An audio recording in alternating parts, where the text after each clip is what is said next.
You stand on the edge of a rain-soaked wharf in Lisbon, the air thick with the scent of brine and tar. Before you, a massive wooden hull groans against its moorings, a creaking giant destined for a world that does not yet exist on any map. You feel the rough hemp of a heavy rope bite into your palms as you haul supplies onto the deck. To history, this is the heroic dawn of the age of exploration. But for you, and the thousands of nameless men shivering in the damp shadows, it is something else entirely. You are not a conqueror or a king. You are a cabin boy, a carpenter, or a desperate soul seeking a new life. As the shoreline fades into a gray mist, you realize that your name will never be carved into stone. You are the forgotten pulse of the sea. You stand at the edge of the world, though the maps in the royal palace might simply call it the port of Lisbon. It is 1505, and the air is thick with a suffocating cocktail of smells that you will carry in your nostrils for as long as you live. There is the sharp, acidic sting of pine resin and hot tar being slathered onto massive wooden hulls. There is the briny, rotting scent of drying cod and the heavy, earthy musk of 500 men crowded into a space designed for half that number. You feel the damp morning mist clinging to your woolen tunic, a garment that is already beginning to itch against your skin. This is the key, the final threshold between the life you know and the vast, terrifying blue void that waits beyond the horizon. Close your eyes for a moment and listen to the symphony of the harbor. It is not a beautiful song. It is the rhythmic thud of heavy boots on timber planks. It is the shrill, desperate whistle of a bosun trying to bring order to the chaos. You hear the low, rhythmic chanting of men hauling on hemp ropes, their voices straining as they heave barrels of salted beef and casks of stale water into the dark bellies of the ships. Above it all is the constant, restless cry of the gulls. They circle the masts like omens, screaming at the men below as if they know something you do not. You are not a captain. You are not a navigator with a gleaming brass astrolabe or a royal charter signed by the king. You are a deckhand, a boy from the dusty hills of the Alentejo, or perhaps a man who fled a debt in the back alleys of Seville. Your name is written in a ledger that will likely be lost to a shipworm infestation or a fire in a colonial archive. To the world of the high courts, you are a number. You are a unit of labor. You are a warm body meant to pull a rope until your palms bleed and then pull it some more. Look around you at your companions. You see the faces of the desperate and the hopeful. There is an old man near the gangplank, his skin like cured leather, who has already survived 3 voyages to the coast of Malabar. He moves with a limp, and his eyes are clouded with cataracts, yet he is here again because the land has no place for a man who has seen the sun rise over the Indian Ocean. Beside him is a boy no older than 12, his face pale and smudged with soot. He is a cabin boy, likely sold into service by a mother who could no longer afford to feed him. He is clutching a small, wooden cross, his knuckles white with the intensity of his prayer. You realize then that for many of these men, this ship is not a vessel of discovery. It is a lifeboat, the only thing keeping them from the slow death of poverty on shore. The quay is a place of frantic, whispered goodbyes. You see a woman standing just beyond the reach of the harbor guards. She is holding a tattered shawl tight against her chest, her eyes fixed on a man standing near the mainmast. They do not speak. They cannot. The distance is too great and the noise is too loud, but the way she watches him tells a story that history books usually ignore. If he does not return, she will not receive a pension. She will not be celebrated as the widow of an explorer. She will simply become another shadow in the streets, another person forgotten by the crown. You watch as the man turns away, his face hardening into a mask of indifference. It is a necessary cruelty. To survive what is coming, he must forget the warmth of a hearth and the sound of a voice he might never hear again. The ships themselves are towering, clattering monsters. You look up at the carracks, their high castles rising like wooden fortresses above the water. They look sturdy from a distance, but as you step onto the deck, you feel the way the wood groans under your feet. It is a living, breathing thing, held together by iron nails and prayer. The masts reach toward the gray sky, draped in miles of heavy canvas that flaps like the wings of a trapped bird. You realize that you are about to live in a space no larger than a small room, shared with dozens of other men, for months or even years at a time. There is no privacy here. There is only the constant presence of others, the smell of unwashed bodies, and the knowledge that the only thing separating you from a watery grave is a few inches of oak and a layer of foul-smelling pitch. The officers are moving through the crowd now, their voices sharp and commanding. They carry canes and short swords, symbols of an authority that is absolute once the anchor is raised. You are told where to stow your meager belongings, perhaps a spare shirt and a knife, in a corner of the hold that is already damp. You are given your first ration, a piece of hardtack so dry it threatens to crack your teeth. This is your reality. While the chroniclers back in the city are sharpening their quills to write about the glory of God and the expansion of the empire, you are wondering if the water in your cask will turn green before you reach the equator. As the tide begins to turn, the atmosphere on the quay shifts from chaotic to somber. The festive music played by the king's musicians on the balcony above feels hollow. The priests are moving among the crew now, offering a final blessing, a mass for the departing. You kneel on the salt-stained deck, the wood pressing into your knees, and listen to the Latin words drifting over the water. It feels less like a blessing and more like a funeral rite. In this moment, the division between the land and the sea becomes a physical ache. The quay, with its familiar smells and the solid ground it represents, is slowly pulling away. You watch the shore begin to recede. The people on the dock become smaller, their waving arms turning into tiny, frantic specks of white against the gray stone. The great towers of the city, symbols of wealth and power, start to shrink. You are leaving the world of names and dates. You are entering the world of the currents and the trade winds. You look at the men standing beside you, their faces set in grim lines, and you realize that you are now part of a collective. You are the muscle that will move these ships. You are the eyes that will watch the horizon for the first sign of a storm. You are the hands that will mend the sails when they are shredded by the gale. The first gust of the open sea hits the sails, and the ship heaves under your feet. It is a sickening, powerful motion, a reminder that you are no longer the master of your own movement. The harbor is gone now, replaced by the endless, churning green of the Atlantic. You look back one last time, but the quay is hidden by the curve of the coast. The whispers of the farewells are drowned out by the roar of the wind in the rigging and the rhythmic crashing of the waves against the bow. You are moving into the unknown, carrying nothing but the memory of the shore and the weight of your own survival. The world will remember the names of the captains. It will celebrate the kings who funded the voyage. It will map the lands you are about to find. But here, on this heaving deck, amidst the spray and the shouting, you know the truth. The age of discovery is not built on gold and maps alone.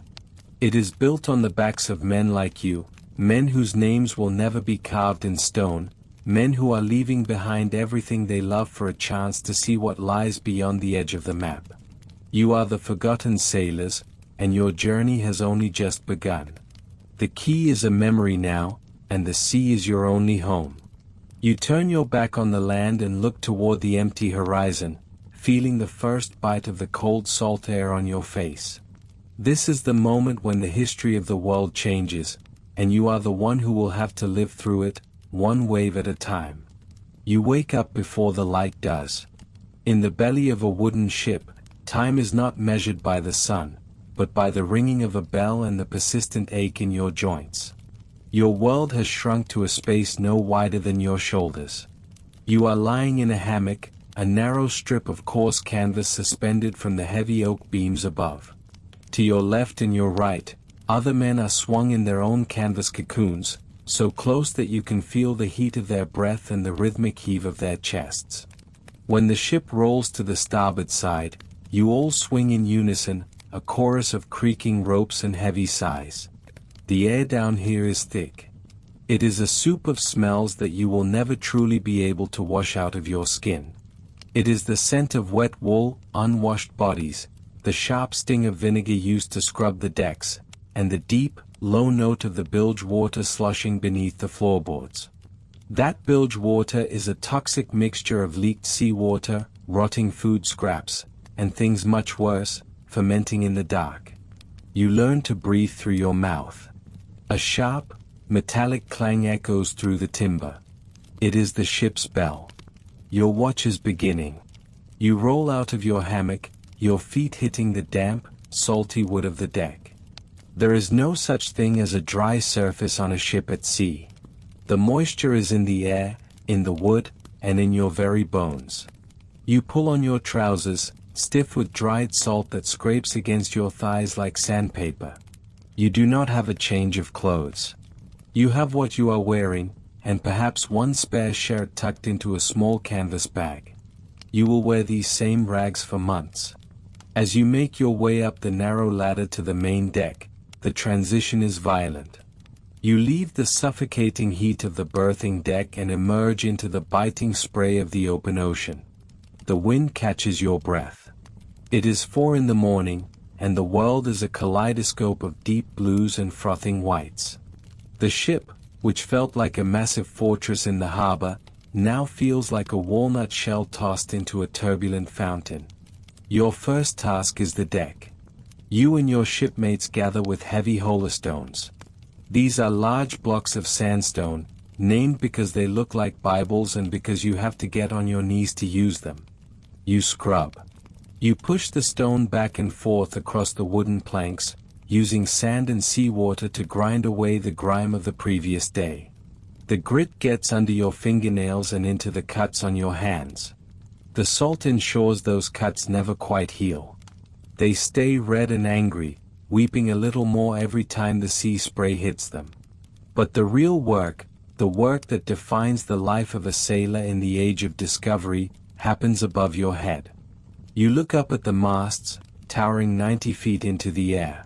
The rigging is a spider web of hemp rope, coated in thick, black pine tar to keep it from rotting in the salt air. To you, those ropes are your lifeline and your nightmare. The boatswain yells a command, and you begin to climb. You do not use a ladder. You climb the shrouds, the vertical ropes, stepping on the thin horizontal lines called ratlins. You are not wearing shoes because bare feet grip the wet rope better. As you ascend, the ship's motion is amplified. On the deck, the sway was a few feet. Up here, near the yardarms, the mast is whipping back and forth in a massive arc. One moment you are looking down at the churning white wake of the ship, and the next, you are hanging over the empty, bottomless blue of the Atlantic. You reach the yardarm and lay out across it, your stomach pressed against the hard wood, your feet dangling in the air. You are working with the sails. The canvas is heavy, made of thick linen that becomes as stiff as a board when it is wet or frozen. You have to haul it up, fighting the wind that wants to tear it from your grasp. Your fingers bleed. The tar from the rope stains your palms black, a mark of your trade that will stay with you until the day you die. There are no safety harnesses. There is only your grip and the grace of a God you haven't had time to pray to in weeks. If you fall, you will not hit the deck. The wind will carry you out into the water, and the ship, moving at 6 knots, will not be able to stop for you. You will become a speck in the distance, a memory before you even sink. When your watch finally ends, your reward is the only thing that keeps you moving, the mess. But do not imagine a warm meal. You gather with your messmates, perhaps 8 of you, to a wooden table that is hinged to the wall. The ship's cook has prepared the daily ration. You receive a piece of hardtack. This is the primary fuel of the explorer. It is a biscuit made of flour and water, baked 4 times until it is as hard as a rock. It has to be this hard, otherwise, the damp sea air would turn it into a pile of mold within days. You do not bite into hardtack. If you try, you will break your teeth. Instead, you take your small wooden bowl and tap the biscuit against the edge. You watch as small, brown beetles, known as weevils, fall out. You tap until the tapping stops, then you soak the biscuit in your ration of weak beer or water until it is soft enough to swallow. It tastes of nothing but dust and the faint hint of the tin or cloth it was stored in. Then there is the salt beef. It has been sitting in a wooden barrel of brine for months, maybe years. It is a dull, sickly gray color. It is so salty that it makes your tongue shrivel, but you eat it because it is the only protein you will see for weeks. Occasionally, there is a bit of salt pork, which is mostly just translucent yellow fat. You swallow it down, trying not to think about how long it has been since you saw a green leaf or a piece of fruit. The water is the hardest part. On a long voyage, the fresh water is stored in wooden casks. Within weeks, algae begins to grow. The water turns a pale, slimy green. It begins to smell like a swamp. To mask the taste, it is often mixed with a bit of vinegar or a ration of rum, but you can still feel the slime sliding down your throat. You are perpetually thirsty, yet the very act of drinking makes you gag. As the weeks turn into months, your body begins to change. The lack of fresh food, specifically vitamin C, starts to rot you from the inside out. This is the scurvy, the silent killer of the deep. It starts with your gums. They become soft and spongy, bleeding when you eat your hardtack. Then, your old wounds, scars you have had for 10 years, begin to open up again as the connective tissue in your body simply dissolves. Your joints swell. You become exhausted, your legs turning a bruised, purple color. You watch your friends lose their teeth, one by one, and you wonder if you will be next. You are a ghost inhabiting a dying machine, held together by nothing but the will to see land again. And yet, there is a strange, rhythmic beauty to this misery. You are part of a massive, complex organism. Every man on this ship has a role, and if one of you fails, all of you die. You learn the language of the ship, the way the timbers groan when a storm is brewing, the way the wind whistles through the rigging to tell you its strength. You know the stars better than you know the streets of your home village. The North Star is your silent companion, the only thing in this shifting, liquid world that stays still. The afternoon watch brings more of the same. More scrubbing, more tarring, more mending of sails. You spend hours sitting on the deck with a large needle, sewing heavy canvas until your palms are calloused and your vision blurs. You talk to the men around you. You share stories of the homes you left behind, the wives who might have forgotten your faces, the taverns where the beer was cold and the floor didn't move. You realize that out here, the only thing that is real is the man standing next to you. As the sun begins to dip toward the horizon, painting the sky in violent shades of orange and violet, the ship's master takes his sightings. You watch him with a mix of reverence and suspicion. He is the one who claims to know where you are in this endless blue void. To you, the horizon looks exactly the same as it did 1,000 miles ago. There is no sign of land, no birds in the sky, no change in the color of the water. You are a speck on a marble, moving across a blue desert with no landmarks. The evening meal is a repeat of the morning, perhaps with a bit of pea soup if the cook is feeling generous. The soup is thick and yellow, often filled with the same weevils that infested the hardtack, but it is warm, and in the damp chill of the evening, warmth is a luxury. You return to your hammock as the second watch begins. You are exhausted in a way that sleep cannot fix. Your muscles are permanently tight, your skin is encrusted with a layer of salt that never leaves, and your mind is filled with the constant, rhythmic thumping of the waves against the hull. You climb back into your 14 inches of space, the canvas swaying as the ship heaves into the night. You lie there in the dark, listening to the ship breathe. You hear the water rushing past just a few inches from your head, separated only by a plank of oak. you realize how fragile this world is. You are living in a wooden bubble, held together by rope and tar, floating on an abyss that could swallow you in a heartbeat and never leave a mark.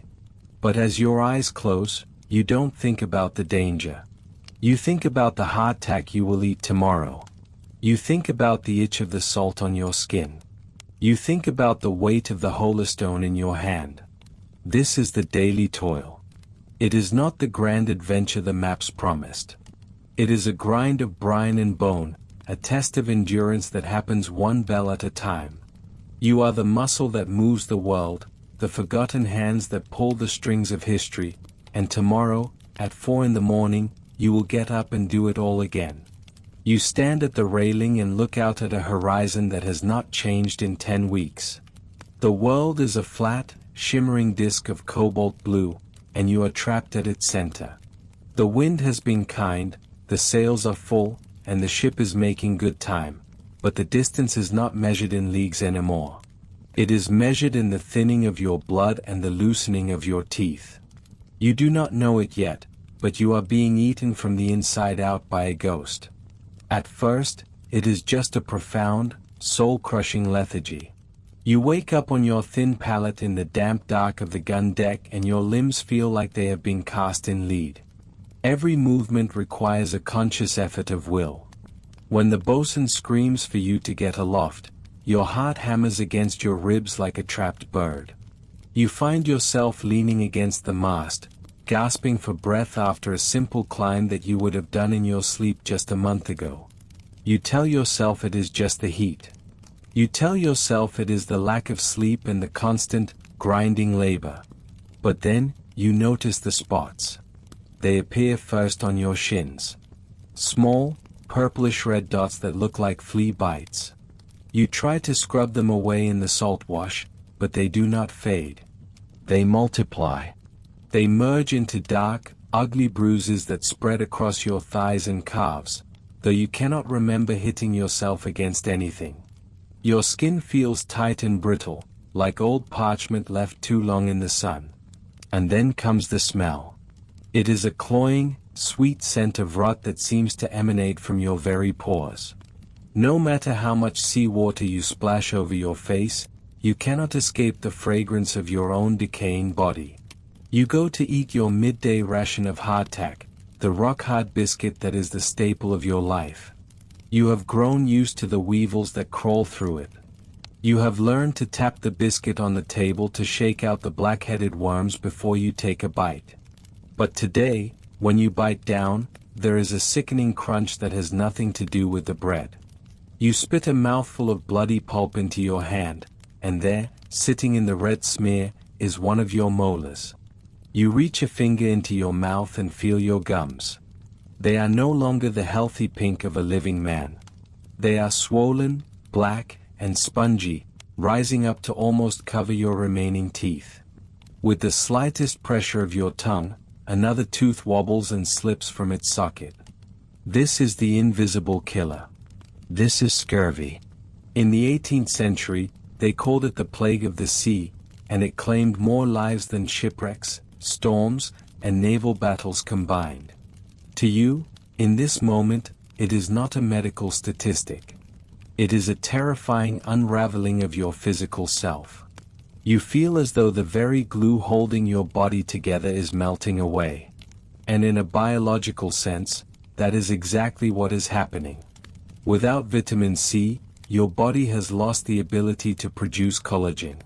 Collagen is the structural protein that knits your tissues together. It is the mortar between the bricks of your cells. Without it, your blood vessels become porous and start to leak, which explains the bruising on your legs. Your gums, which require constant repair, simply begin to dissolve. But the most horrifying part is what happens to your history. You have a scar on your forearm from a knife fight in a tavern 3 years ago. It has been a thin, white line for a long time, a closed chapter of your life. But now, as the scurvy takes hold, that scar begins to redden. It itches, then it inflames, and finally, the old wound simply opens up again. It is as if your body is forgetting how to be healed. Even the bones are not safe. If you broke a leg as a child, the callus of bone that knit the fracture together can dissolve, and the old break will become a fresh fracture once more.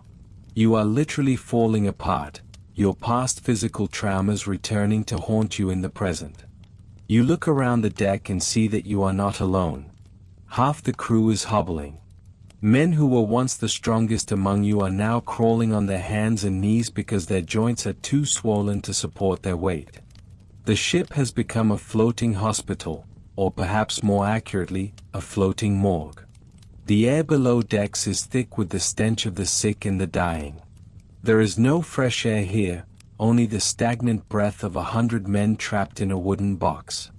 The tragedy of your situation is that the cure is all around you, if only you knew where to look. When you occasionally sight a distant island, you see the lush green of the trees, but you do not know that the leaves and the sour fruits of those trees hold the power to save your life. Your captains and the surgeons on board are just as lost as you are. They argue about the causes.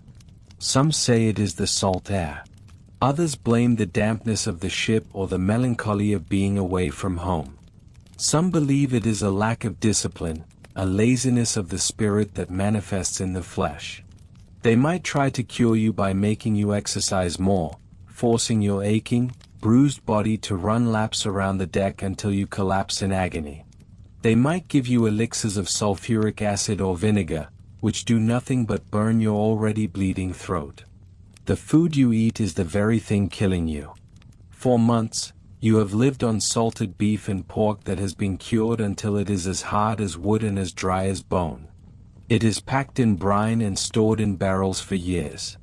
By the time it reaches your wooden bowl, it contains no nutrients, only the salt that parches your throat and the bacteria that turn your stomach. The water in the casks has turned green and slimy. You have to strain it through your teeth to keep from swallowing the clumps of algae. There are no vegetables. There is no fruit. There is only the endless cycle of salt and dry grain. You watch as the first of your messmates dies. It is a quiet death. He was sitting against a coil of rope, watching the sunset, and he simply stopped breathing. The surgeon comes and confirms it, and the sailsmaker is called. They wrap the body in his own hammock, a crude shroud for a man who died so far from the soil of his birth. To ensure he sinks, they tuck a couple of heavy iron cannonballs at his feet. The captain says a few hurried words over the bundle, and then, with a heavy splash, your friend is gone. You watch the bubbles rise to the surface and realize that there will be no grave for his mother to visit, no marker to show he ever existed. He is just another cost of the miles. By the next week, the splashes are more frequent. You have reached a point where there are not enough healthy men to man the sails. If a storm hits now, the ship will be a rudderless wreck, at the mercy of the waves, because the crew is too weak to pull the ropes. You find yourself sitting on the deck, staring at your hands, wondering when the spots will reach your heart. The psychological toll is as heavy as the physical.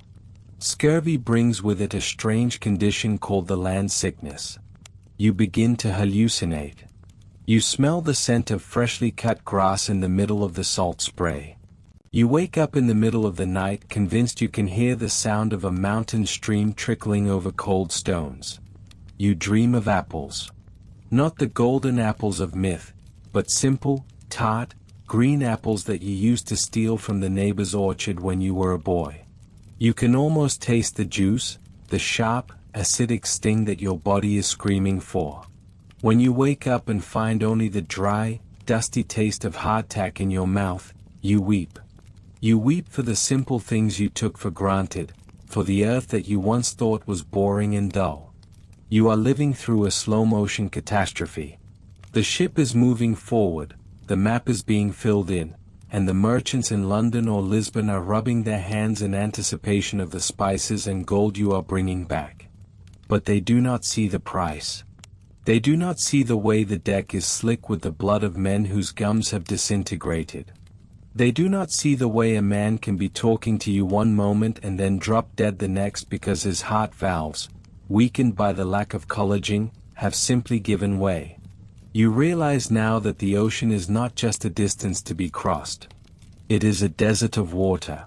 It is a void that strips you of everything that makes you a living being. The explorers whose names will be written in the history books, the Magellans and the da Gamas, they will be remembered for the lands they found. But you will be the one who paid for those lines on the map with your teeth, your skin, and your very life. The sun begins to set again, casting a long, golden road across the water. It looks like a path you could walk on, a path that leads straight back to the green fields of home. You close your eyes and try to remember the taste of an orange, that burst of citrus that you once treated as a luxury but now realize is the only thing that could keep your soul anchored to your body. You are a sailor in the age of discovery, and you are discovering that the greatest enemy is not the Spaniard, the pirate, or the kraken. It is the silence of the cells in your own body, failing one by one, as you sail further into the blue. You are standing on the quarterdeck of a Portuguese caravel in the year 1500. The wood beneath your feet is slick with salt spray and the sweat of 100 men who have not bathed in months. Above you, the sails snap and groan like living things, pulling at their hempen ropes with a violence that vibrates through the soles of your boots. But your eyes are not on the canvas. They are fixed upward, searching a sky that has slowly, cruelly, become a stranger to you. For every night of your life, the North Star was your anchor. It was the one fixed point in a spinning world, the steady eye of God looking down upon the northern hemisphere. As long as you could see it, you knew where you were. You knew which way was home. But for the last 3 weeks, you have watched that star sink lower and lower toward the horizon. Tonight, as the ship pitches over a heavy swell, you look back toward the wake, and you realize it is gone. The curve of the earth has risen up like a giant wall, cutting you off from the only guide you have ever known. This is the beginning of the celestial blindness. You have crossed the equator, and you have entered a world where the heavens are upside down. Think about the sheer, paralyzing terror of that moment. You are sitting on a wooden shell in the middle of an infinite blue desert. You have no map of what lies ahead because no one from your world has ever been here and returned to tell the tale. The maps you do have are filled with drawings of sea monsters and warnings of the boiling sea at the edge of the world. And now, the very stars have changed. You look up and see patterns you do not recognize. The constellations of your childhood, the Great Bear and the Hunter, have vanished or shifted into unrecognizable tilts. In their place are jagged clusters of light that have no names. You reach for your tools, but they feel like heavy, useless toys in your trembling hands. You hold a wooden cross staff to your eye, trying to measure the angle of a star you do not know against a horizon you can barely see. To use this instrument, you must stare directly into the sun during the day or strain your eyes against the flickering pinpricks of light at night. The process is a physical agony. You have to align the ends of the crosspiece with the horizon and the celestial body simultaneously. On a ship that is rolling and pitching in the heavy swells of the South Atlantic, this is nearly impossible. Your vision blurs. Your eyes water and sting from the salt air and the constant strain. This is not the clean, mathematical navigation of a modern cockpit. This is a desperate, squinting guess made by a man who is terrified that his next mistake will lead his crew into the abyss. And then there is the astrolabe. It is a beautiful disc of brass, heavy and cold.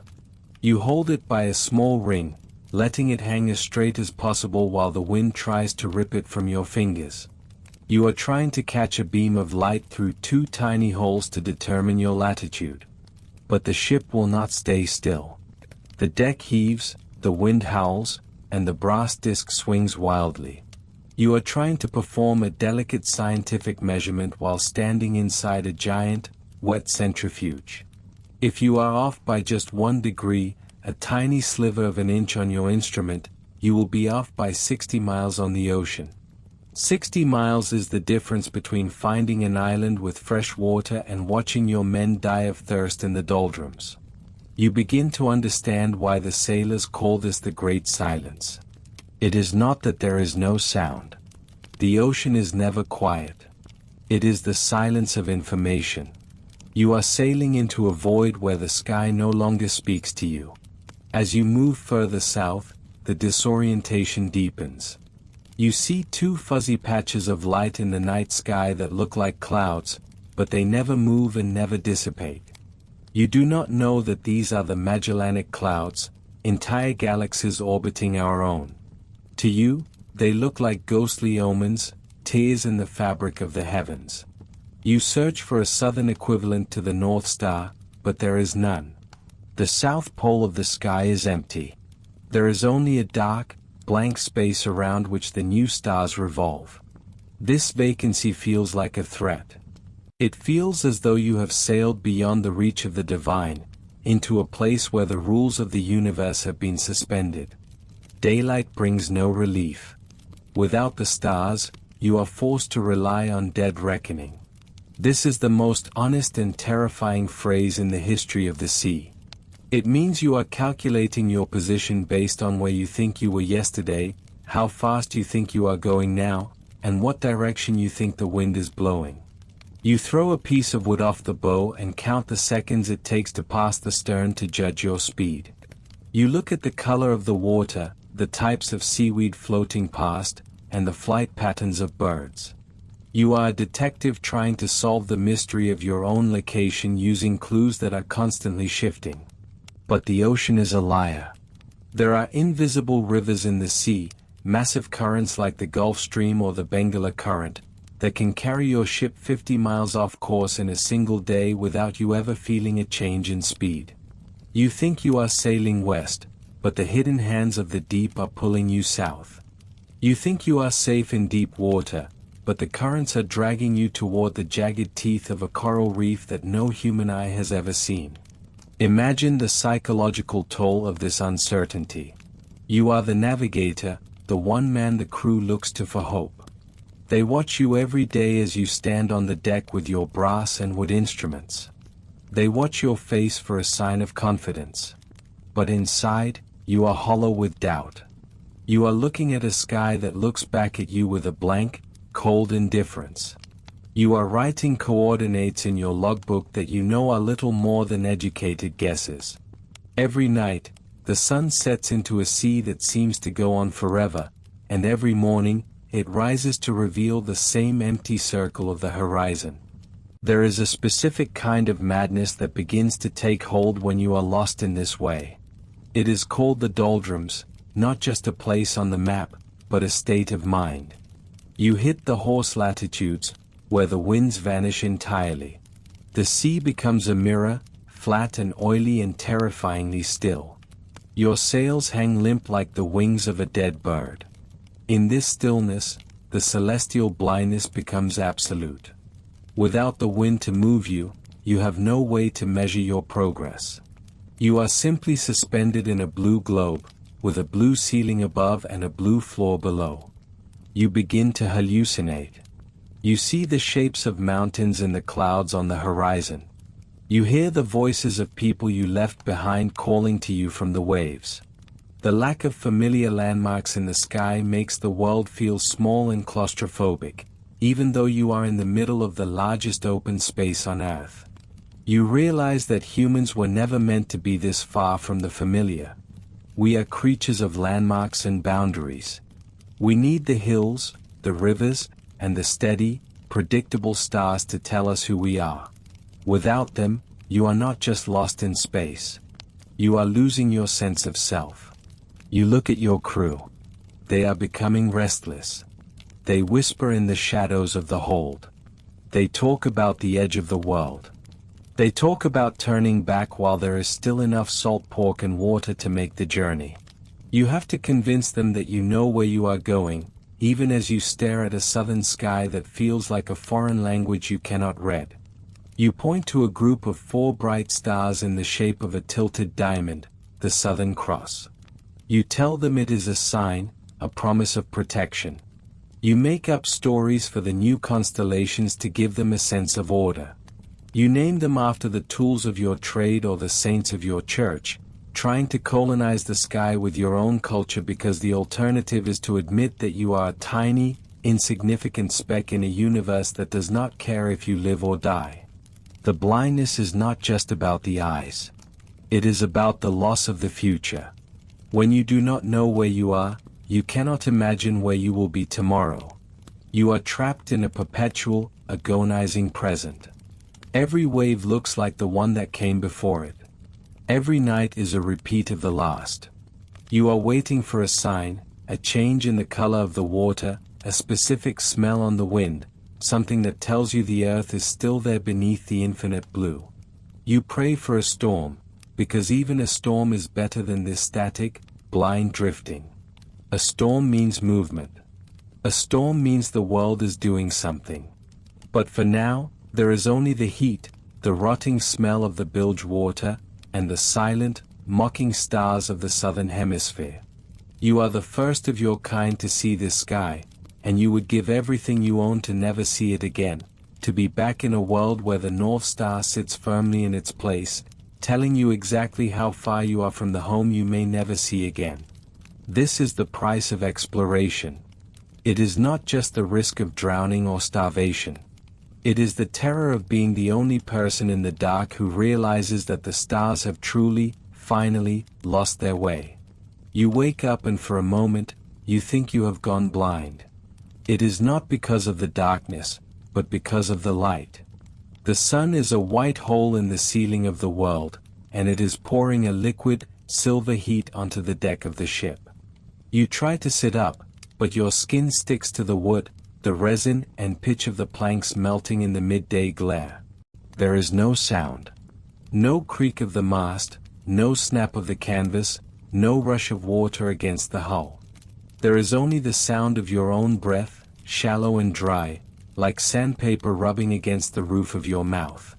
Welcome to the doldrums. In the 16th century, this place did not have a name that sounded like a bored afternoon. It was the zone of calms. It was the trap. It was the place where the world simply stopped working. You look over the railing, hoping to see a ripple, a wave, or even the dorsal fin of a shark to prove that the ocean is still a living thing. But you see nothing. The water is not blue. It is not green.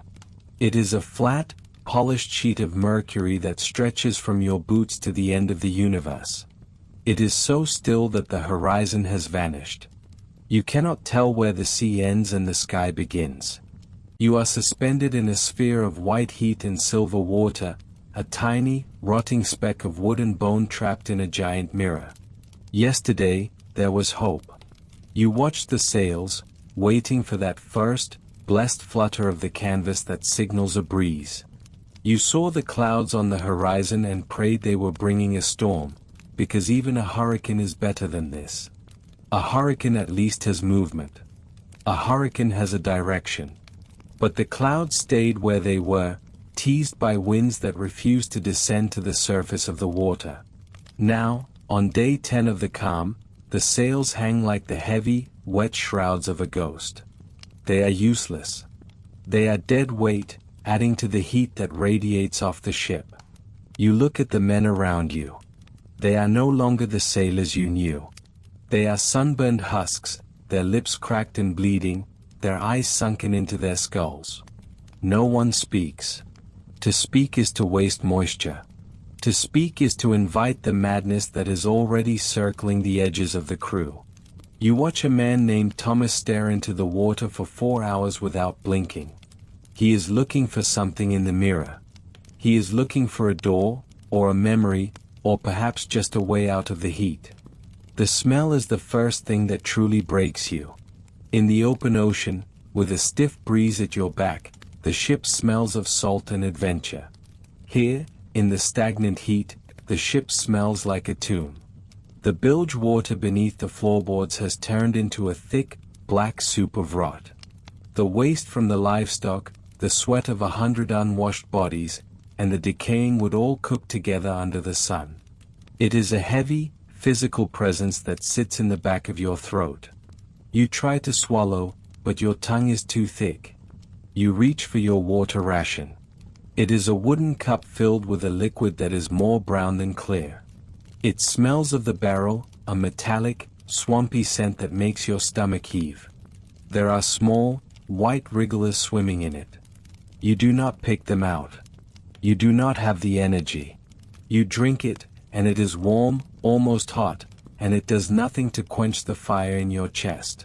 You know that in the hold, the barrels are drying out. The wood is shrinking, letting the precious water leak into the salt of the bilge. Every hour you sit here, you are losing the one thing that keeps you on this side of the grave. This is the psychological torture of the age of exploration. We often think of the dangers as being the great storms, the jagged reefs, or the hostile encounters in unknown lands. But the greatest killer was often nothingness. It was the lack of a breeze. It was the way time began to dissolve when there was no progress to measure it by. When you are moving, you are heading toward a goal. When you are still, you are just waiting to die. You see a movement on the horizon. For a split second, your heart hammers against your ribs. Is it a ripple? A darkening of the water that signals a cat's paw of wind? You squint, your eyes burning from the reflection off the water. No. It is an illusion. The heat rising from the surface of the sea creates a shimmering veil, a mirage that builds mountains and islands out of thin air. You see a lush, green forest just a mile away. You can almost smell the damp earth and the cool shade of the trees. You want to scream to the captain, to tell him to lower the boats and row for your lives. But you know it is a lie. You have seen 3 men jump overboard this week, convinced they were diving into a cool spring or walking onto a sandy beach. You watched them go. You watched the silver surface of the mirror break for a moment, and then settle back into a perfect, unbroken sheet. They did not even sink. They seemed to just vanish into the reflection. As the sun begins its slow, agonizing crawl toward the west, it turns from white to a deep, bruising purple. The heat does not leave. It simply changes character. It becomes a heavy, humid weight that makes it hard to expand your lungs. This is when the whispers start. You hear them in the creak of the ship's timbers as it settles. You hear them in the flap of a loose rope. The men are talking about the horses. We are in the latitudes that will one day be called the horse latitudes, though you do not know that yet. You only know that there are 12 horses in the stalls below, and they are dying. They are huge, beautiful creatures that were meant to carry conquistadors into the heart of a new empire. Now, they are just mouths. They consume gallons of water every day. Water that the men need. Water that is running out. The order comes at dusk. It is a quiet order, passed from the quarterdeck in a voice that sounds like dry leaves. You help lead the first horse to the gangway. The animal is weak, its ribs showing through its coat, its eyes wide and clouded with terror. It knows. It can smell the stagnant death in the air. It takes 4 of you to push it. When it hits the water, the sound is like a cannon shot in the absolute silence of the world. The horse does not sink immediately. It swims. It turns its head back toward the ship, its nostrils flaring, its hooves splashing in the mercury sea. It looks at you. It asks you why. You look away, but you cannot block out the sound. It swims for a long time, because horses are strong and they do not know how to give up. Eventually, the splashes grow slower. The head dips under. A few bubbles rise to the surface, and then, the mirror is perfect once again. You do this 11 more times. By the end, the deck is slick with sweat and the shame is so thick you can taste it. You have sacrificed the innocent to buy yourself another 3 days of thirst. Night falls, but there is no relief. The stars come out, and they are terrifying. In the doldrums, the stars do not twinkle. They are hard, cold points of light that are reflected perfectly in the water below. You feel as though the ship is floating in the center of a vast, stellar void. There is no up. There is no down. There is only the infinite. You lie on the deck, staring at the Milky Way, and you realize that you are nothing. You are a microscopic parasite on a piece of floating driftwood, forgotten by God and ignored by the wind. The madness begins to take a new shape in the dark. It is the madness of the internal voice. You begin to replay every mistake you have ever made. You think of the mother you left behind in a village in Spain or England. You think of the cold rain on a cobblestone street, and the memory of that rain is so vivid it felt like a physical pain. You realize that you would give your soul, your gold, and your future for just 1 minute of a freezing November drizzle. By the 20th day, the social order has collapsed. The officers stay in their cabins, clutching pistols, terrified of a mutiny that the men are too weak to carry out. The priest has stopped praying. He sits by the mast, his rosary beads clicking like the teeth of a skeleton. You find yourself talking to a rat that has crawled out of the hold. The rat is dying too. Its fur is falling out in patches. You feel a strange kinship with it. You are both trapped in the same beautiful, sparkling cage. Then, in the darkest hour before dawn, you feel it. It is not a wind. Not yet. It is a change in the pressure against your skin. A ghost of a movement. You hold your breath, afraid that if you move, you will scare it away. A single thread of hair on your arm moves. Then, a low, mournful groan comes from the masts. The sails, which have been limp for weeks, give a tiny, hesitant shiver. You do not cheer. You do not have the strength. You simply watch as the mirror finally, mercifully, begins to crack. A ripple moves across the water, shattering the reflection of the stars. The ship leans, just a fraction of an inch, as the hull finally remembers what it is like to be pushed. You are moving. You are no longer a ghost in a silver void. You are a sailor again, and the long, slow journey back to the world of the living has begun. But as the wind picks up and the ship begins to hiss through the water, you look back at the spot where you sat for 20 days. You know that a part of you is still there, staring into the mirror, waiting for a breeze that will never come. You feel the change in your bones before you see it in the sky. The air, which had been thick and stagnant for weeks, suddenly gains a sharp, icy edge. It is as if the world has been tilted on its axis. The heavy, humid heat of the tropics is gone, replaced by a wind that carries the scent of ancient ice and salt. You are moving south, deeper into the unknown reaches of the world, and the atmosphere around you is shifting from a state of lethargic waiting to one of impending violence. You stand at the railing of the ship, your fingers gripping the weathered wood as the vessel begins to pitch. The sea is no longer a mirror reflecting the sun. It has turned a bruised, charcoal gray, topped with frothing white crests that look like the teeth of a hungry animal. You are approaching the great capes, those jagged fingers of land that reach down into the coldest reaches of the Southern Ocean. For the sailors of the age of exploration, these were not just geographical landmarks. They were the gates of a frozen hell, guarded by a force of nature so powerful it felt sentient. The first of these giants is the Cape of Good Hope. You remember the stories the older sailors told in the quiet of the night. They spoke of Bartholomew Diaz, who first rounded this point in 1488. He did not call it the Cape of Good Hope. He called it the Cape of Storms, and for good reason. As you look toward the horizon, you begin to understand why. This is where the warm waters of the Indian Ocean collide head-on with the frigid currents of the Atlantic. The result is a chaotic, churning cauldron. The ship begins to groan under the pressure. Every timber, every nail, and every rope is being tested. You watch as the waves grow into mountains. These are not the rolling swells you saw in the mid-Atlantic. These are rogue walls of water, rising 30 or 40 feet high, their peaks whipped into a frenzy by the gale. When one of these waves hits the hull, the entire ship shudders. You feel the vibration travel through the soles of your boots, up your legs, and into your chest. It feels as if a giant has struck the side of the vessel with a massive hammer. You are ordered aloft to reef the sails. This is the moment you have dreaded.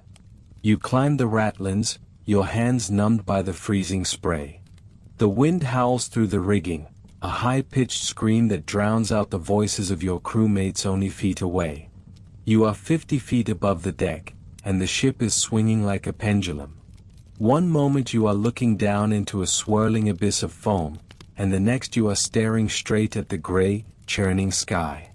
The canvas of the sail is heavy with water and stiff with salt. It fights you like a living thing, snapping and thrashing in the wind. You have to use every ounce of your strength to fold it and lash it down, all while knowing that one slip, one missed grip, means a fall into a sea that will swallow you before your scream even leaves your throat. Down on the deck, the water is everywhere. It pours over the bulwarks in heavy, green sheets. The scuppers cannot drain it fast enough. You move through knee-deep water, grabbing onto any solid fixture as the ship rolls. The smell of the ocean changes here. It is no longer the salty, fishy smell of the coast. It is sharp, metallic, and cold. It smells of depth and vastness. As you push further south, heading toward the tip of South America, the conditions worsen. If the Cape of Good Hope was a test, Cape Horn is a trial by fire, or rather, a trial by ice. You are entering the Drake Passage, the narrow gap between the bottom of the continent and the frozen wastes of Antarctica. Here, there is no land to break the wind. The gales have traveled thousands of miles across the open ocean, gathering speed and power until they slam into the funnel of the passage. The sailors around you call these latitudes the Roaring Forties and the Furious Fifties. You understand the names now. The wind does not just blow. It roars. It is a constant, physical weight against your body. You find it difficult to breathe because the wind tries to suck the air right out of your lungs. Your breath comes in short, ragged gasps. Your skin is raw from the constant assault of salt and sleet. You look at the faces of your fellow sailors. They are masks of exhaustion and grim determination. No one speaks. There is no energy left for words. Every man is focused on the simple task of staying upright and staying alive. You are all soaked to the bone. The wool of your jacket is saturated, heavy, and freezing. It never dries. You go to sleep in a damp hammock, shivering so violently that your teeth ache, only to wake up 4 hours later and put on the same sodden clothes to face the storm again. In the middle of the night, you hear a sound that haunts you. It is the sound of the hull grinding against something. Ice. You are so far south now that the great white bergs of the Antarctic have drifted into your path. In the darkness, they are nearly invisible until you are right upon them. They loom out of the mist like ghost ships, silent and deadly. You stand on the prow, squinting through the spray, searching for the telltale white line of breaking water that marks a submerged flow. A collision at this speed, in this sea, would shatter the wooden hull like a dry twig. The psychological toll is as heavy as the physical one. You feel small. You are a tiny speck of wood and human flesh in a world that seems to want you gone. The ocean here does not feel indifferent. It feels aggressive. You start to understand why the ancient maps were filled with monsters. When you see a wave the size of a cathedral rising behind the stern, its top curling over like a claw, it is easy to believe in krakens and leviathans. You realize that you are at the very edge of the world, in a place where humans were never meant to be. One afternoon, the sun breaks through the clouds for a brief, flickering moment. It does not bring warmth, but it illuminates the scene around you. You see the true scale of the Southern Ocean. The waves are miles long, moving with a terrifying, rhythmic grace. Your ship is a toy, tossed from one peak to another. You look back at the wake of the ship, but it is instantly erased by the churning water. There is no trace of your passage. No record of your struggle. If you were to vanish right now, the ocean would look exactly the same 5 seconds later. You think of the ships that came before you and never returned. You think of the men who were washed overboard in the dark, their cries lost in the screaming wind. You imagine them sinking down into the black depths, where the water is so cold it preserves their bodies in a silent, frozen graveyard. You wonder if your name will be added to the list of the forgotten. The history books will mention the captains and the kings, but they will not mention you, the man whose hands are bleeding from the frozen ropes, whose feet have lost all feeling, and whose heart is heavy with the realization of how fragile his life truly is. The fury of the southern capes is a reminder of the price of exploration. Every mile gained is paid for in blood and sweat. You are not just navigating a sea. You are surviving a war. The enemy is the wind, the water, and the cold. And the only victory is to see the horizon level out once more, to feel the ship steady itself as you finally turn north, leaving the wrath of the Titans behind you. But even as you eventually find calmer waters, you know that the capes have changed you. You carry the cold within you now. You can still hear the roar of the furious 50s in the back of your mind. You have seen the world stripped of its pretenses, reduced to its most raw and violent elements. You have looked into the eye of the storm and realized that you are nothing more than a guest in a realm that does not want you. You lean against the mast, watching the gray peaks of the waves recede into the distance. Your hands are scarred, your spirit is weary, but you are still standing. You have survived the wrath of the South, a feat that thousands of others, now lost to the depths, can never claim. You are one of the lucky ones, a living witness to the fury of the capes, forever marked by the salt and the ice of the world's most dangerous waters. You leave the open air of the quarterdeck behind and begin your descent. The transition is immediate and jarring. The vast, terrifying expanse of the gray ocean and the screaming wind are replaced by a suffocating, heavy stillness that clings to your skin. You grip the smooth, salt-crusted wood of the ladder and feel the ship groan beneath your feet.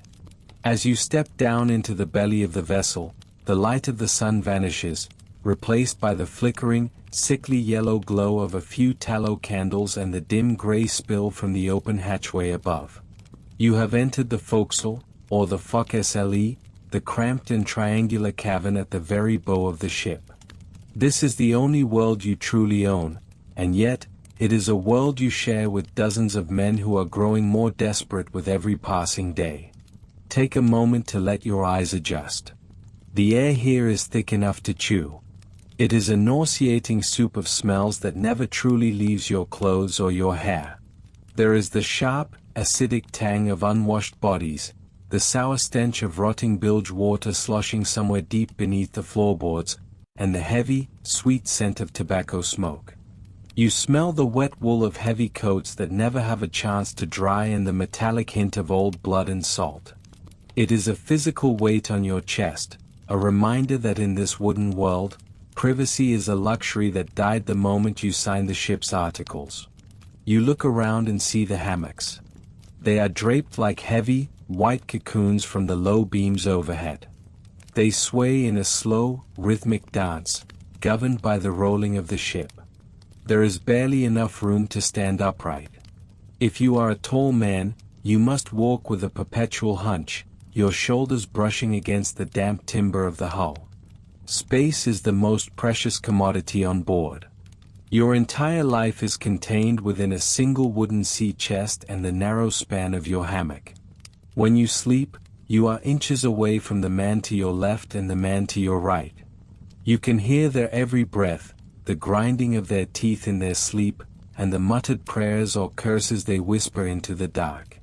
This is the house of the common sailor, a house divided by language, by history, and by the fraying nerves of men who have been at sea for too many months. You look at the faces around you. In the dim light, they are masks of exhaustion and suspicion. In the age of exploration, a crew was rarely a homogeneous group. You might find yourself sharing a mess with a Portuguese navigator, a Dutch gunner, an English landsman fleeing a debt, and a captured African sailor whose status is as uncertain as the weather. You are a microcosm of the world outside, but all those old national rivalries and religious hatreds are packed into a space no larger than a modern living room. You see two men sitting on their chests, hunched over a game of dice. They do not speak. The only sound is the rattle of the bone against the wood. One man is a veteran, his skin like cured leather, his hands gnarled by years of hauling frozen rope. The other is a boy, perhaps 14, whose eyes are wide with a permanent sort of hollow terror. The veteran wins a small pile of tobacco, and the boy flinches.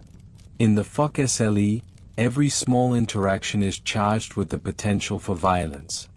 A stolen crust of bread, a misplaced comment about a man's home port, or even a heavy footstep near someone's head can trigger a flash of rage. The peace here is a fragile thing, held together by a complex and unwritten code of conduct known as FOCSLE law. You know that the officers stay aft, in the relatively spacious cabins near the stern. They rarely venture down here unless they are looking for trouble. This space belongs to the men, and because of that, you have had to develop your own way of surviving one another. You learn to move with a strange, liquid grace to avoid bumping into your neighbors. You learn to speak in low tones. You learn the value of silence. But silence is hard to find. Even when the men are quiet, the ship is not. The hull is a living thing, and it speaks to you constantly. You hear the rhythmic thumping of the waves against the bow, a sound like a giant hammer wrapped in velvet. You hear the shrieking of the rigging as it tensioned by the wind, a sound that vibrates through the very timber you lean against. And always, there is the scuttling. The rats are your constant companions. You see them darting across the beams, their eyes catching the candlelight. They are bolder than the men, scurrying over your legs as you try to sleep, seeking out any scrap of hardtack or salt pork you might have tucked away. You watch as the mess cook brings in the midday meal. It is a grim affair. You gather in groups of 6, known as a mess, and sit around a square of canvas or a low wooden table. There are no plates, only wooden bowls or trenchers. Today, the fare is a gray, leathery slab of salted beef and a handful of biscuits that are more dust and weevils than flour. You use your knife to tap the biscuit against the wood, watching as the small white larvae fall out onto the table. It is a ritual you perform without thinking. As you eat, the tension in the room is palpable. You can feel the eyes of the other men on you. Who can you trust? The man across from you has been whispering with the bosun's mate. Is he an informant? The man to your right has started talking to himself, his mind finally snapping under the pressure of the horizon that never ends. You know that if one man fails, the whole ship suffers. If a man is slow to the braces or hesitant in the rigging, he puts every life at risk. And so, you watch each other. You judge each other. The bond between you is not necessarily one of friendship, but one of absolute, terrifying necessity. There is a sudden shout from the deck above, muffled by the heavy planks of the ceiling. The men around you freeze, their spoons halfway to their mouths. For a heartbeat, the FOCSLE is silent. Is it a change in the wind? A sighting of land? Or is it the dreaded call for all hands, signaling a storm that might finally send this wooden crate to the bottom? The tension breaks as the bosun's pipe shrills out, a piercing, bird-like cry that cuts through the heavy air. You stand up, your head nearly hitting a beam. The fragile peace of the hour is over. You must leave this dim, stinking sanctuary and climb back into the light and the danger. As you move toward the ladder, you catch the eye of a sailor you have clashed with before. For a second, you see the shared recognition of your situation. You are both prisoners of this ship, trapped together in a beautiful and terrible mission that neither of you fully understands. You are brothers by circumstance and enemies by nature, and the only thing keeping you from each other's throats is the knowledge that the sea is waiting to swallow you both. You place your hand on the ladder and begin to climb. The air grows cooler, and the smell of the foc begins to fade, though you know it will linger in your lungs for hours. You are leaving the house divided, the dark heart of the vessel where the true cost of exploration is paid in sanity and sweat. Above you, the sky is a hard, unforgiving blue. The peace of the foc is a memory, replaced by the demanding, relentless reality of the voyage. You emerge into the wind, the salt spray hitting your face like a slap, and you realize that as difficult as it is to live with these men in the dark, it is the only thing keeping you from being truly alone in the vast, empty middle of the world. Imagine the silence. For months, your world has been defined by the constant, agonizing noise of the wooden ship. You lived with the groaning of the hull, the rhythmic snapping of canvas in the wind, the shouting of commands, and the endless slush of bilge water beneath your feet. Now, that is all gone. You are standing on a shore so desolate that the silence feels heavy, like a physical weight pressing against your eardrums. The only sound is the low, thunderous boom of the Atlantic Ocean as it crashes against the coast of southwestern Africa. Behind you, the remains of your world are being systematically dismantled by the surf. Your ship, once a proud monument to European engineering and imperial ambition, is now just a collection of jagged ribs and floating splinters. You watch as a heavy crate of salted beef is smashed against a rock, its contents spilling into the churning gray water to be lost forever. You are no longer a sailor, a navigator, or a servant of a king. You have been promoted by catastrophe. You are now a sovereign of the wasteland, the undisputed ruler of a kingdom made of nothing but sand and bone. You turn away from the water and look inland, and your heart sinks. This is the Skeleton Coast. To the early explorers, this was the end of the world. You see a wall of massive, towering dunes, some of them hundreds of feet high, glowing with a pale, sickly orange light in the fading sun. There is no green. There are no trees to offer shade, no vines to offer fruit, and no rivers to offer a drink. The earth here does not want you. It does not even recognize you as a living thing. You are just another piece of debris washed up by a merciless current. As you take your first steps away from the shoreline, your boots sink deep into the soft, powdery sand. Every movement is an exhausting struggle. The salt on your skin has dried into a white crust that itches and stings, but you cannot wash it off. To use your precious remaining fresh water for cleaning would be a death sentence. The first thing you realize is that the ocean, which you spent months fearing and cursing, was actually your only friend. Out there, you had a direction. You had a purpose.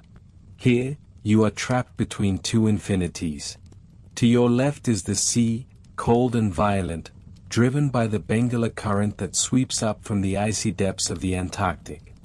To your right is the Namib Desert, the oldest desert on the planet, a place where rain is a myth and the wind carves the landscape into shifting, unrecognizable shapes. You are caught in the narrow strip of wet sand between them, a thin line of survival that feels more like a tightrope. As the sun begins to dip below the horizon, the temperature drops with terrifying speed. In the afternoon, the heat was a physical assault, reflecting off the white dunes and baking your brain inside your skull. Now, the air turns frigid. You shiver violently, your teeth chattering so hard it hurts. You realize you need shelter, but there is nothing to build with. You walk along the high tide line, searching for anything the sea has discarded. You find the massive, bleached ribcage of a southern right whale, half buried in the sand. It looks like the ruins of a cathedral. You and the other survivors huddle beneath these giant bones, draping a piece of torn, sodden sailcloth over them to create a makeshift tent. It is a grim irony. You are seeking life inside the skeleton of a giant, on a coast named for death. Sleep does not come easily. The wind here is a living thing. It howls through the whale bones, making a sound like a flute played by a ghost. And then, you hear it. A deep, low vibration that seems to come from the earth itself. It is a rumbling, melodic roar that lasts for several seconds before fading away. You sit up, your heart hammering against your ribs. You think it might be a storm, or perhaps the ghost of your ship grinding against the rocks. But it is neither. You are hearing the singing sands. When the wind moves the dunes in just the right way, the friction of the sand grains creates a low-frequency hum that can be heard for miles. It is a beautiful, terrifying sound, a reminder that even the ground beneath you is in constant, restless motion. Morning brings a thick, white shroud of fog. This is the moisture of the skeleton coast. The cold air from the ocean meets the hot air of the desert, creating a mist so dense you can hardly see your own hands. You stand outside your ribcage shelter and open your mouth, trying to catch the droplets on your tongue. You spread out your sailcloth, hoping to collect enough dew to fill a single cup. This is how you will live now. You are a scavenger of the mist. You find yourself watching the local inhabitants with a mixture of envy and horror. Thousands of Cape fur seals congregate on the rocks nearby. They are loud, foul-smelling, and aggressive, but they are alive. You watch them dive into the freezing surf to hunt, and you realize that they are better suited for this world than any human could ever be. You see black-backed jackals and brown hyenas prowling the edges of the colony, waiting for a pup to wander too far or a weak adult to collapse. You realize that in this kingdom, you are not at the top of the food chain. You are just another mouth to feed, or another body to be fed upon. Days turn into a blurring cycle of thirst and fog. You decide to trek north, hoping against hope that you might find a Portuguese outpost or a friendly tribe, though your charts told you this land was uninhabited for hundreds of miles. As you walk, you see the ghosts of those who came before you. You find the wreckage of a Dutch merchant ship from 50 years ago, its timber bleached white like the whale bones. There are no graves here, only the sand. The desert does not bury the dead, it merely hides them for a while before the wind uncovers them again. You see a leather boot sticking out of a dune, perfectly preserved by the dry air. When you reach down to touch it, the leather crumbles into dust, leaving behind only the memory of the man who wore it. The psychological toll is worse than the physical hunger. You begin to see things in the shimmering heat of the midday sun. You see a white city on the horizon, with tall spires and flowing fountains. You can almost hear the sound of church bells and the laughter of children. You start to run toward it, your breath coming in ragged gasps, only to find that the city is nothing but a trick of the light on a salt pan. You fall to your knees, sobbing, the dry sand sticking to your wet cheeks. You are a sovereign of a kingdom of ghosts. You rule over a realm of mirages.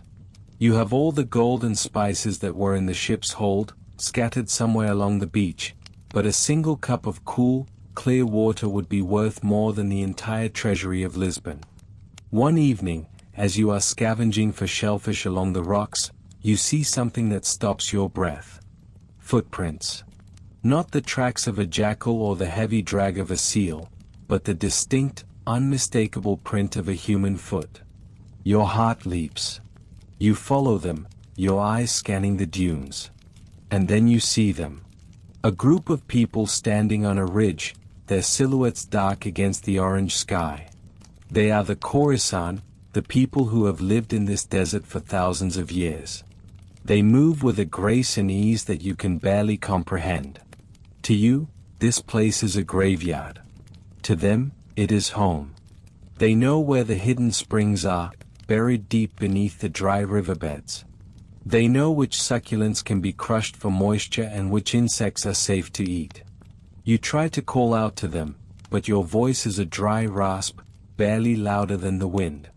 They watch you for a long time, their expressions unreadable. You are a strange, pale creature from the sea, dressed in rotting rags and smelling of salt and decay.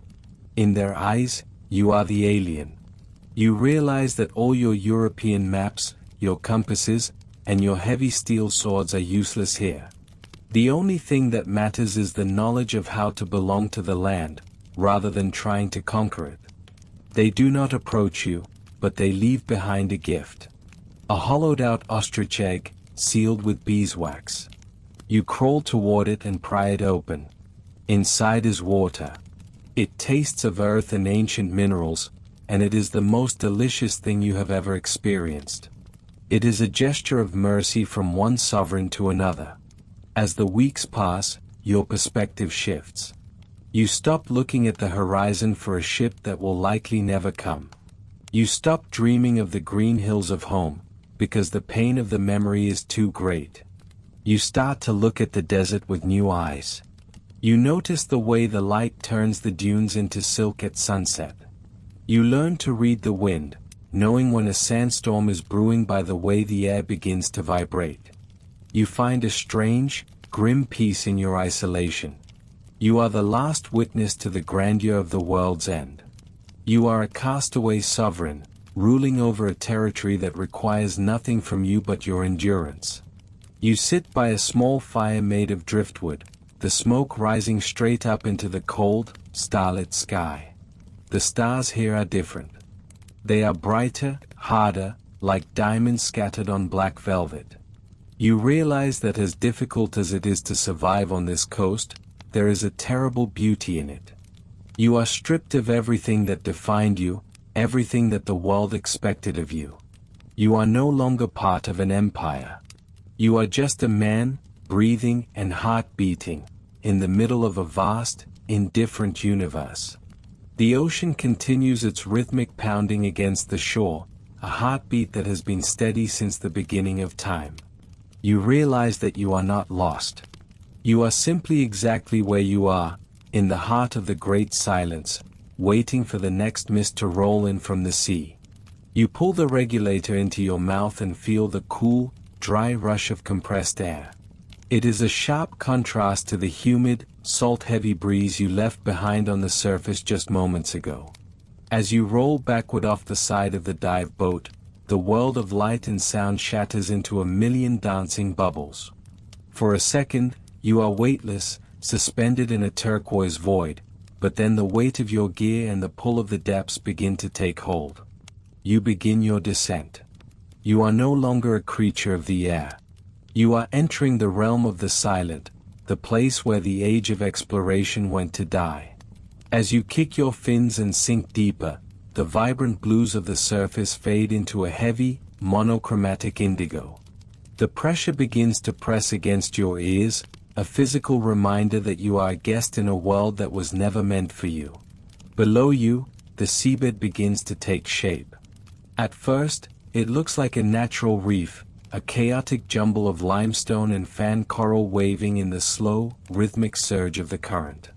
But as you get closer, your eyes begin to pick out shapes that do not belong to the natural world.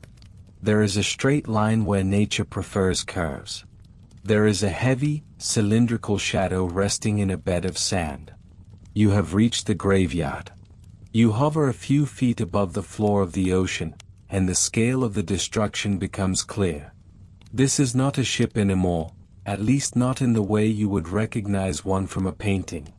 There are no soaring masts, no white sails, no proud wooden figurehead staring toward the horizon. Instead, there is a scar on the earth. The timber of the hull has long since been devoured by shipworms and the relentless chemistry of the sea. What remains is a skeleton of stone and metal, a ghost of a vessel that was once the height of human technology. You swim toward a long, dark shape half buried in the silt. As you brush away a layer of fine sand, the rough texture of cast iron meets your fingertips. It is a cannon. Once, it was a symbol of an empire's reach, a heavy piece of artillery designed to roar and spit fire at rivals across the waves. Now, it is a nursery for tiny, translucent shrimp and a foundation for brain coral. It has been silent for 300 years. Beside it lies another, and then another. They fell here when the ship's belly was ripped open by the reef, spilling the heavy ballast and the tools of war into the dark. You move slowly, careful not to kick up the sediment that could cloud your vision in an instant. This is a delicate world. You are a detective of the deep, and every inch of this site holds a clue to a story that was lost before it could be told. You reach out and touch a pile of smooth, rounded stones. These are ballast stones. They were picked up on a beach in Europe or perhaps the coast of Africa, placed in the lowest hold to keep the ship upright in a gale. They are the most humble parts of the vessel, yet they are the most permanent. They have traveled thousands of miles only to end up here, millions of miles away from the soil that birthed them. You drift further toward what would have been the galley, the cramped and smoky kitchen where the crew's meager rations were prepared. Here, the artifacts become more intimate. You spot a flash of white against the dull gray sand. You reach down and gently fan the water with your hand. The movement of the water lifts the silt, revealing a small, clay tobacco pipe. It is remarkably intact. You can see the bite marks on the stem where a sailor once clenched it between his teeth as he stared out at a darkening sky. You can almost feel the phantom warmth of the tobacco, the small comfort it provided in a life defined by cold spray and hard labor.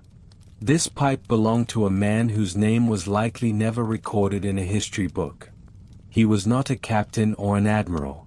He was one of the thousands of forgotten sailors who made the age of exploration possible.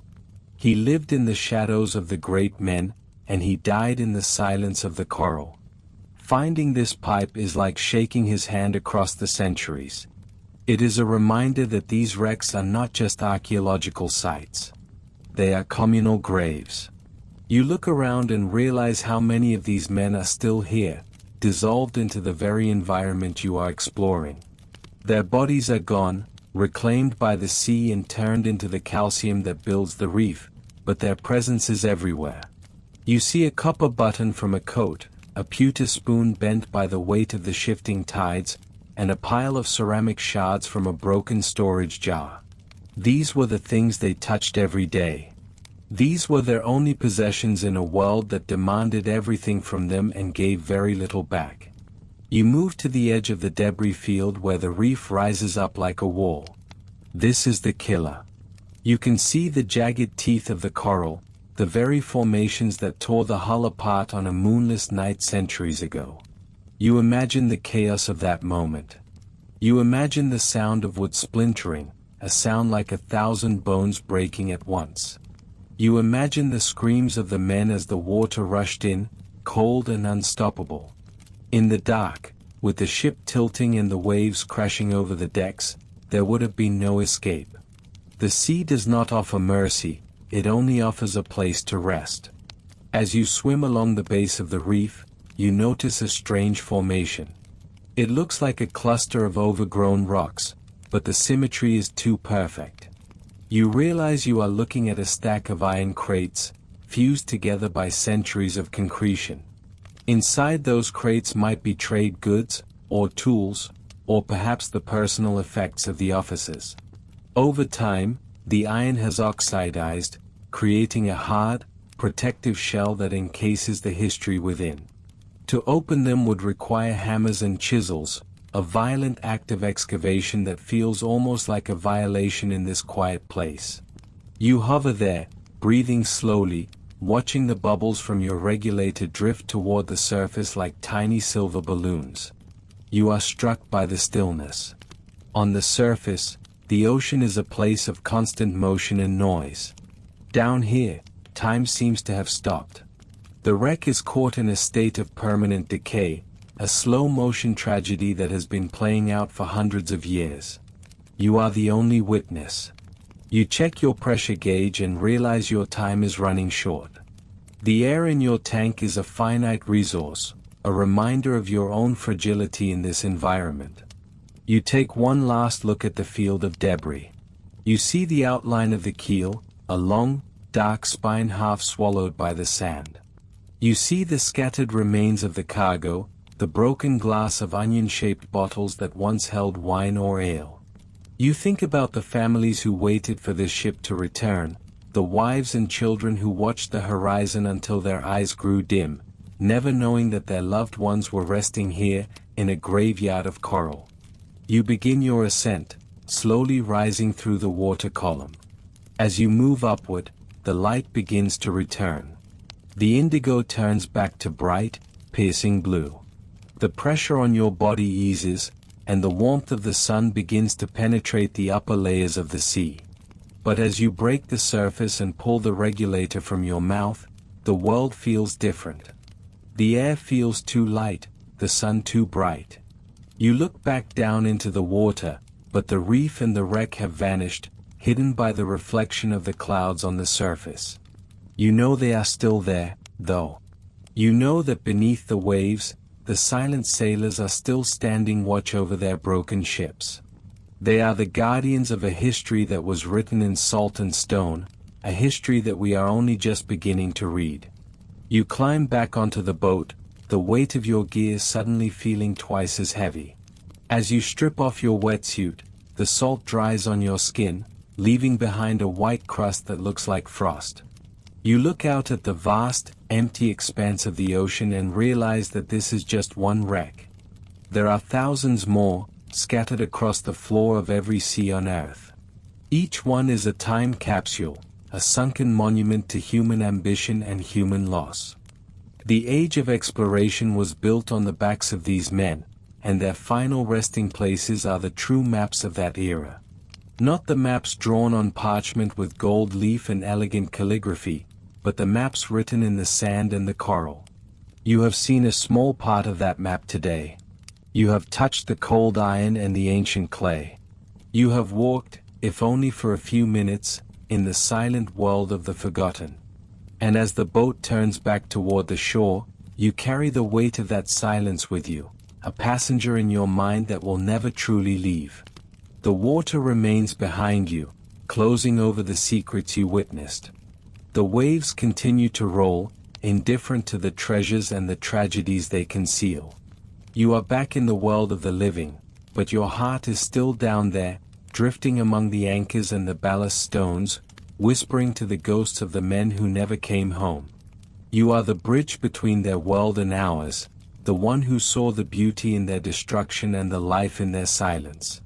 The ocean is vast, but today, it felt very, very small. It felt like a room, a quiet, blue room where the past is always present, waiting for someone to dive down and remember. You are standing in the basement of a maritime archive. The air here is different from the salt spray of the deck or the damp chill of the shoreline. It is thick with the scent of old paper, leather, and a fine, persistent dust that seems to coat the back of your throat. The silence is heavy, broken only by the hum of the climate control system keeping the ghosts of the past from crumbling into nothingness. You walk down a long aisle lined with heavy boxes, each one containing the paper remains of lives lived at the edge of the world. You stop and pull one from the shelf. When you open the lid, you are not looking at gold or spice. You are looking at a logbook.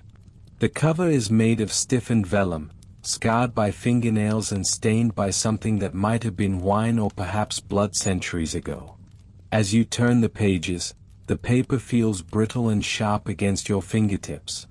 You are looking for names. You are looking for the people who actually pulled the ropes, hauled the anchors, and bled into the bilge water while the great captains were busy writing their own legends. But as you scan the elegant, looping script of a 17th century clock, you realize something unsettling. The men you are looking for are missing. They are there, but they are not named. They appear as shadows in the margins of history, identified only by their function or their cost. You see an entry from a voyage to the East Indies. It says 1 man lost to the fever. Below that, it says 3 boys washed overboard during the gale off the Cape. There are no names. There are no ages.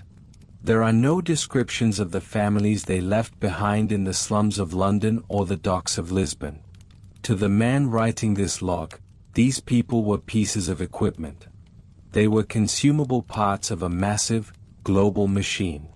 You feel a cold weight in your chest as you realize that for thousands of these sailors, this smudge of ink is the only physical evidence that they ever existed at all.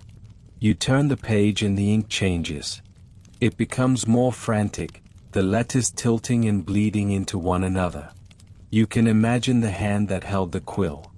The ship was tossing, the lantern swinging wildly above the desk, casting long, jerky shadows against the wooden ribs of the hull. The writer was tired. Perhaps he was terrified. He records the deaths of 12 more men in a single week. He calls them the hands. He calls them the complement. He never calls them by the names their mothers gave them. You start to wonder who they were.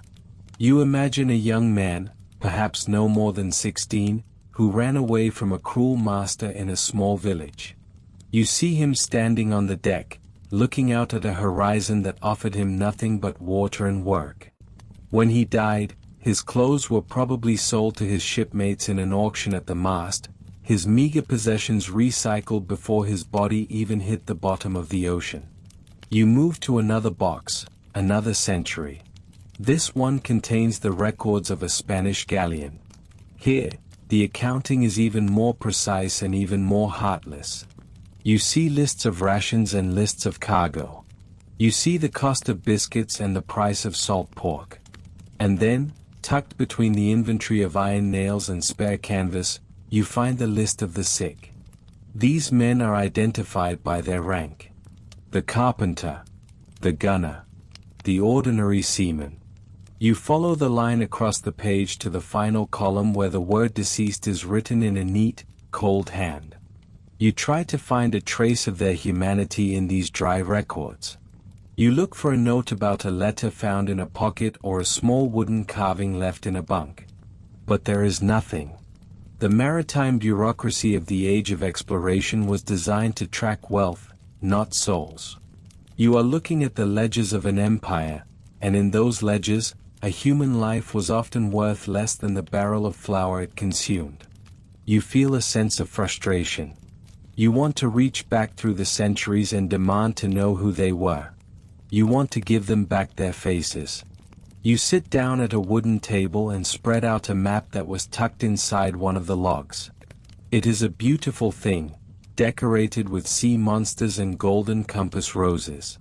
It shows the path of a ship that sailed into the Pacific and never came back. On the back of the map, someone has scrawled a few lines of messy prose. It is not an official report. It is a personal note, perhaps written by a midshipman to a friend. He mentions a man named Thomas who sang songs from the old country to keep the watch awake. He mentions a man named Diego who had a talent for catching seabirds with his bare hands. For a moment, the shadows flicker into light. You have a name. You have a fragment of a personality. You can almost hear the song Thomas sang, a melody from a green valley thousands of miles away from this gray, rolling sea. You can see Diego grinning as he holds a fluttering bird. But the note ends abruptly. The ship hit a reef, or the plague took the crew, or they simply sailed off the edge of the known world. The names Thomas and Diego do not appear in any official history book. They are not engraved on any monument. They exist only because one bored or lonely young man decided to write them down on the back of a map. You realize that this is the true tragedy of the age of exploration. We know the names of the ships. We know the names of the kings who funded them and the navigators who steered them. We have statues of the men who stood on the quarterdeck in their fine coats and polished boots. But the thousands of men who actually did the work, the ones who died in the dark of the hold or the screaming chaos of a storm, have been erased. They are the nameless dead, the silent foundation upon which the modern world was built. You lean back in your chair and look at the stacks of boxes surrounding you. Each one is a cemetery of paper. You feel a sudden, intense desire to read every single page, to find every stray mention of a name, every scribbled nickname, every reference to a shared joke or a common grievance. You want to piece together the shattered identities of these lost sailors. You feel like a detective searching for clues in a cold case that is 500 years old. You pick up a small, leather-bound diary. It belonged to a ship surgeon. As you read, the clinical descriptions of scurvy and gangrene begin to give way to something else. The surgeon writes about the eyes of the men as they lay in their hammocks. He writes about the way they would call out for people who weren't there. He records the last words of a boy who thought he was back in his father's barn. The surgeon doesn't name the boy, but he describes his calloused hands and the way he clutched a small, smooth stone as he died. You realize that the stone was probably a lucky charm, something the boy had carried from home to protect him on the great, terrifying ocean. It didn't work. But the fact that the surgeon noticed it, that he took the time to write it down, feels like a small victory against the silence of history. You find yourself focusing on that stone. You imagine it falling from the boy's hand and being kicked into a corner of the deck, eventually swept into the sea with the rest of the rubbish. You look at your own hands, clean and safe in this quiet room. You feel a strange connection to that nameless boy. You are the one who is remembering him now. You are the one who is giving him a moment of your time, a moment of recognition. This is what it means to reclaim the nameless dead.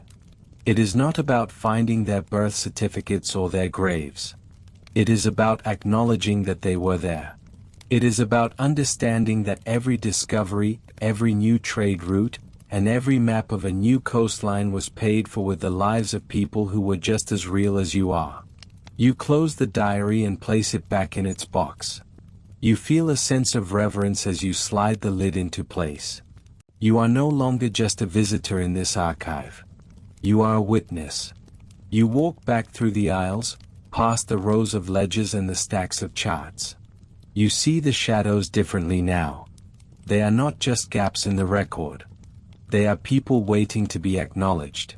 As you leave the basement and step out into the sunlight, the world feels louder and more vibrant. You see the ships in the harbor, the modern versions of those wooden hulls that once carried the nameless into the unknown. You think about the people working on those ships today. You think about the way history continues to move forward, always centered on the famous and the powerful, while the voices of the many are lost in the noise. You walk toward the water, the sound of the waves pulling at your thoughts. You realize that the logbooks were never meant to tell the whole story. They were just the accounting of the powerful. The real story of the age of exploration is written in the wind and the currents and the deep, silent trenches of the ocean floor. It is a story of human endurance and human loss that is too big for any archive to hold. But here, in the shadows of the old records, you have found a few sparks of light. You have found the names that were never meant to be remembered, and in doing so, you have brought them back from the edge of the world.